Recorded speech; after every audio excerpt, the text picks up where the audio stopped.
Welcome to another edition of Hey DT. Hey DT is a series of videos I do where I respond to viewer questions and comments. These viewer questions and comments, they typically come from the comments on the videos posted on YouTube and Odysee. Sometimes these questions and comments come through social media such as Reddit or Mastodon. Sometimes these questions and comments come through email. And the very first question I want to respond to is a question I get all the time. I've responded to it before, but I wanted to address it in a little bit of a deeper sort of way today. And that question is, hey DT, why don't you use Vanilla Arch? So first, let me directly answer the question, and then I'm going to dive a little deeper about why I think some of the people asking this question have some character flaws. Let's just say that. But first, why don't I use Vanilla Arch? And the reason I don't use Vanilla Arch is because I installed Arco Linux, an Arch-based distribution, and it's running on my machine. And it works, right? I don't typically distro hop when things are working. You know, I don't just go and create a lot of headache for myself, several hours of work to hop to another Linux distro or another operating system of any kind if what I'm using is working. There's no reason for me to do that, right? Time is precious to me and I don't want to waste it. I don't, this is not something, especially these days. Used to, I would hop sometimes just for fun, but these days I've used practically every Linux distribution known to man. Distro hopping is no longer new, exciting, fun, right? It's actually work to me now. So typically when things are working, and things are working with my workstation here at the office, this workstation runs Arco Linux. My home computer also runs Arco Linux. Both of them have had Arco Linux installed on them for a number of years now, the same installation up and running for a number of years. And if it's working, why mess with it? Now let me address why I think a lot of people ask me this question. A lot of people really care about what other people think about them. For example, a lot of people want to run Vanilla Arch because the community in some circles, sometimes the community thinks Vanilla Arch is a hard Linux distribution. It's hard to install, right? And it's kind of like, hey, if you're running Vanilla Arch, you must be like an elite Linux user, right? If you're using something like Manjaro or Arco or Zero Linux or some, Endeavor OS, you're not a real Arch user. You didn't install it the Arch way. Maybe you don't even have the skills to install it the Arch way because you're a peasant, right? You're a noob. And while I think the people that are out there, spreading all of that misinformation, all those lies, I think those people have issues. I also think the people that are asking this question, why don't you use Vanilla Arch? I think they've bought into the bullshit too. And, they have some issues because they somehow hear this message of, hey, if you run a Arch based distro like Manjaro or Arco or whatever it happens to be, you're somehow a Linux noob, right? You're not elite, right? And well, why do you care? And I'm being honest, and this is with all things in life. Whatever it is you're doing, whatever activities you partake in, whatever things you buy, whatever products or services you find useful and use, why do you care what other people say to you or how they judge you on any of that stuff? Why does it matter to you what other people think? For me personally, I am way past the point of caring about other people's opinion about me, right? And this is with all aspects of life, but in particular, the software I run or the Linux distribution that I use. I don't care, right? I care about what I think about it, but anybody else's opinion is completely irrelevant. Like it has absolutely no bearing on anything. I would have to have some serious mental issues if I heard what other people's opinion about my software was, and I changed my software because they think that's what I need to run, right? I would need to go get some like psychiatric help. And this is not something that's new to me now, as somebody that's, in my late 40s or whatever. I kind of understood this when I was a teenager even. I remember in high school, I was that high school kid that really didn't care about fitting in with any crowd. I just did my own thing. If people thought it was cool, fine. If they didn't think it was cool, that was fine too. I didn't care. And I always viewed the kids that did care as a little weird.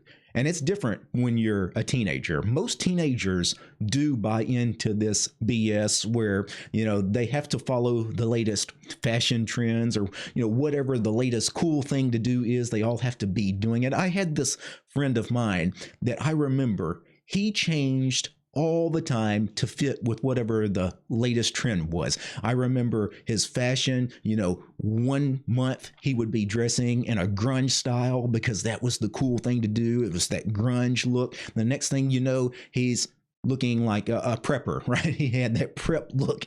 Sometimes he would try to fit in with like the outsiders, like the potheads. Sometimes he'd try to fit in with the nerds, whatever it was that he thought he needed to do at the time. And, and I never really knew what this guy, like his essential self. I didn't know the real person behind that because it was all fake. Every time I saw him, it was fake, but it was a different fakeness because he was constantly changing. He always had to have the latest shoes, for example. And I remember in high school, some of the hot fashions as far as shoes, there for a while, everybody had to have Doc Martens. And as soon as, you weren't cool unless you had a pair of Doc Martens, he had to go buy one. Or you had to have Gerbeau jeans, he'd go buy some, right? And I always thought, man, that's stupid.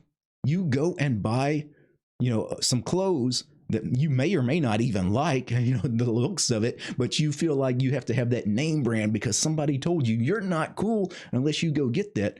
And even again, as a teenager, and most teenagers, bought into this. And I immediately rejected all of that. Even back then, I was a nonconformist, kind of like I am now with free and open source software, right? Those of us that love free and open source software, we're a bit of nonconformist. Yet when you get into the community, there is some conformity trying to be pushed onto people, right? For example, if you run a Arch-based distribution, you're not cool unless you actually run vanilla Arch. No, I reject that message. And just like I rejected the message that I had to wear certain clothes when I was a kid. Moving on to the next question. Hey DT, is there a place where I can see a list of all your videos? Okay, so I'm going to make an assumption here because he wants a list of all my videos. I'm assuming he wants a list of all the URLs of my videos, and typically somebody wanting a complete list of all 2,000 videos I've made. What are they likely trying to do? Well, I suspect he wants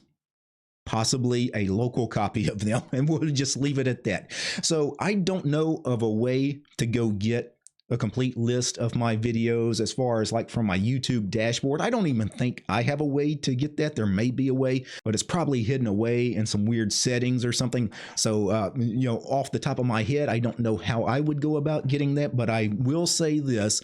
If you're trying to get that list of videos for what I think you're trying to get it for, there is a certain command line Linux program that is useful in getting that video and storing it locally on your machine. And that particular program does have the ability, I believe, to just go grab every video from a certain channel.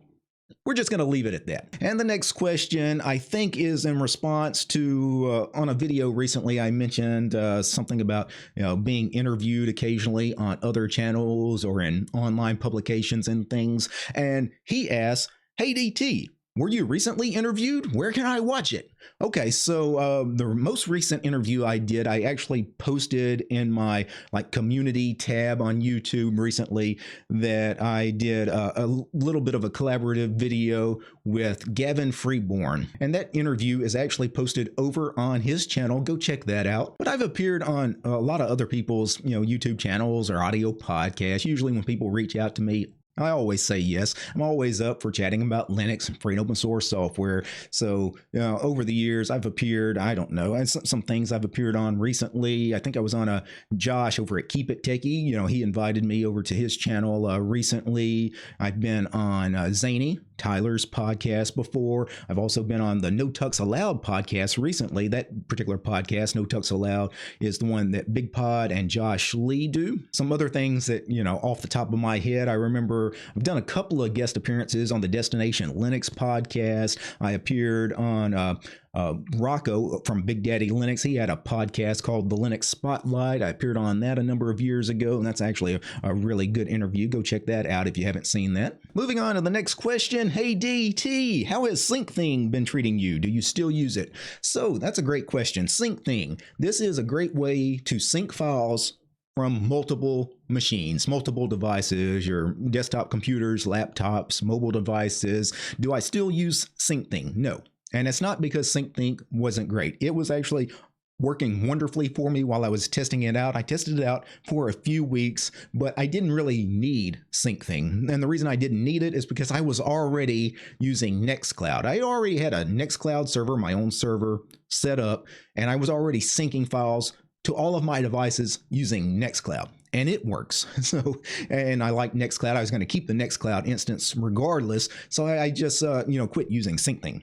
But I wanted to do that video about Syncthing because it is a easier solution, much easier solution for most people to get up and running than creating your own Nextcloud server, right? That's a little bit for nerds, having your own Nextcloud server, but Syncthing is something pretty much anybody can do. It's not difficult at all. So I do think for, 95% of people that are trying to sync files across multiple devices, Syncthing is probably the better way to go. If you have a little bit more exotic needs, and especially if you're just a bit of a nerd, the Nextcloud server, that's probably what you want to do. And the next question is, hey DT, I know you're still using Xmonad primarily, and it seems like you're quite a pillar of that community. Meanwhile, I noticed that your Xmonad config could use a little polish. You're still using dynamic log for Xmobar, for example, and he goes on, yada, yada, yada, I'm doing this, doing that, this needs to be updated. Okay, so a couple of things. He says, I know you're still using Xmonad primarily. No, you don't, because I haven't used Xmonad in probably a year and a half. I've been primarily using Qtile as my window manager for at least a year, maybe a year and a half, maybe 2 years. It's been a long time. So I haven't touched my Xmonad config in a long time. It's out of date. So you're right. It could use some work, but I'm not going to work on it because I'm not using Xmonad right now. If there's any problems in that config, you fix it. If you're looking at that config and because you wanted a jump start on how to configure Xmonad, then hopefully it is a good jump start for you. It gets you, pretty far into that config. If there's some things that need to be tweaked or changed, or maybe some things, some syntax that's broken now with the latest updates of Xmonad, I don't know if there's anything broken in that config, but if there is, you're going to have to put in that work yourself to figure that out, because I've got a million configs on my dot files on my GitLab, and 90% of those configs are for pieces of software I don't actually use or don't use regularly. They were configurations I did for purposes of a video and for purposes of helping the community. Like my Xmonad config has helped probably thousands of people try out Xmonad that otherwise wouldn't, because of the difficulty of learning Haskell and working out how to add all the extensions and everything. It's a pretty steep learning curve, but I put that stuff out there to help people get started. But, I can't be like a 24/7 support channel for everything I've ever put on my dot files. I just don't have the time for that. So just know that most of my dot files, they're going to be out of date, other than the things I use all the time on a daily basis. Right now, I use Qtile. My Qtile config is up to date. I use Emacs every day. I use my shell configs every day, my bash config, my fish config. Those things should be up to date, but anything that's a window manager that's not Qtile, I can tell you right now, may be out of date. So be aware. Moving on to the next comment. Hey DT, when you start talking, I always know you're going to take a long time to make a point. You talk too slow. You really like taking your time, don't you? Yeah, I do like taking my time, actually. Ask your wife. Next, hey DT, I was looking for ways of securing app images running on my Arch system with permission management, kind of like flatpaks. Could you point out any solution to achieve this? No, I actually can't, because I don't think, for one thing, app images, they are not as secure as things like flatpaks and snaps. So even though we have these three distro agnostic containerized package formats, right? App images, flatpaks, snaps. App images are kind of the oddball in the bunch because they don't inherently run in any kind of sandboxed environment. Thus, by default, app images are never going to necessarily be as secure from if you're talking purely security, right? They're never going to be as secure as a flatpak or a snap because, again, that's just the way they're built. So always verify the source of your app image. As long as you're getting your app images directly from a reliable source, like when I go grab, I have app images on my system. I have an app image for Kdenlive that I use on a regular basis and a few other apps. But I go get the app image directly from the folks that make Kdenlive. They actually create the app image themselves. Just make sure you're going to get the packages from a respectable, a reputable source. You should be okay. But as far as trying to make your app image as secure as flatpaks or snaps, I don't know any methods to do that. But again, we're putting it out there here on camera. Maybe somebody in the YouTube comments under this video will have suggestions for you. Moving on. Hey DT, where are your videos on Odysee? This video isn't there at the moment. Please see message and upload to Odysee. Thank you. So he was right. There for a few weeks, my videos were not appearing on Odysee, and it wasn't just me. Everybody that was doing a automatic sync from YouTube to Odysee, that feature was broken. YouTube did some changes, and Odysee just couldn't do the automatic sync anymore. So there for a few weeks, you didn't get any of my videos on Odysee because I wasn't manually uploading them. And I can just tell you, I will probably never manually upload videos to Odysee or any other platform that's not YouTube. I already upload to YouTube, and it's convenient for them to just automatically sync from YouTube.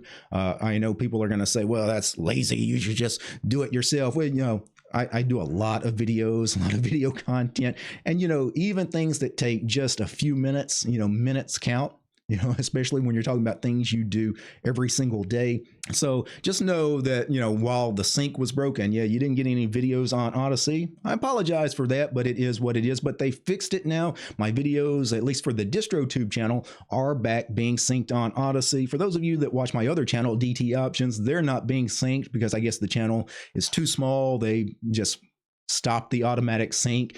I messaged them about it a few weeks ago. They restarted the automatic sync, and then when they had their recent problems with YouTube, they stopped the automatic sync again. I'm probably just going to completely delete the DT Options Odysee channel because, again, I'm not going to manually upload, and the few videos that are there confuse people. They're like, hey, are you posting to Odysee or aren't you? So that channel, I'm probably just going to pull down, but the DistroTube channel should be there and working as expected. And the final question or comment, this one is in regard to a lot of the weird political drama that goes on in the community. And I always tell you guys, I really don't get into this. I don't care. I'm not interested in fighting about politics or arguing about politics.